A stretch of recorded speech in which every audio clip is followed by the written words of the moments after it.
Johnova avantura u Hrvatskoj. Poglavlje 1.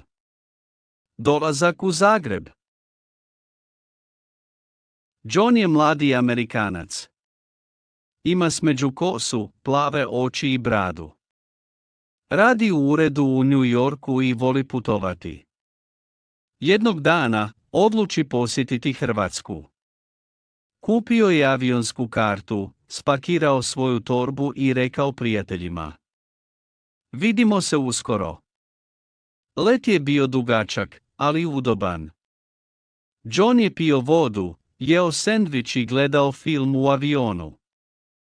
Nakon nekoliko sati, stigao je u Zagreb, glavni grad Hrvatske. Kad je izašao iz aviona, osjetio je topao zrak. Nebo je bilo plavo, a sunce je sjalo. Na aerodromu je uzeo svoju torbu i potražio taksi. Taksist ga je pitao: gdje želite ići?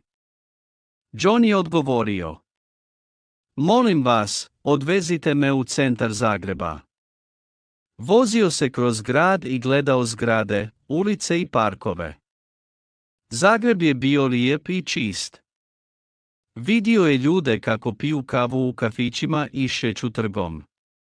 Taksist ga je doveo do hotela. John je rekao hvala i dao mu novac. Otišao je na recepciju i rekao: dobar dan. Imam rezervaciju. Recepcioner je odgovorio: dobrodošli u Zagreb. Vaša soba je na 3. katu. John je uzeo ključeve, otišao u svoju sobu i stavio torbu na krevet. Bio je umoran, ali i uzbuđen. Brzo se istuširao, obukao čistu majicu i odlučio istražiti grad.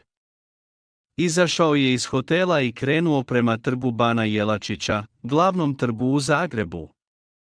Vidio je veliku fontanu, stare zgrade i puno ljudi. Sjeo je u kafić i naručio kavu s mlijekom. Konobar mu je donio kavu i pitao: jeste li prvi put u Hrvatskoj?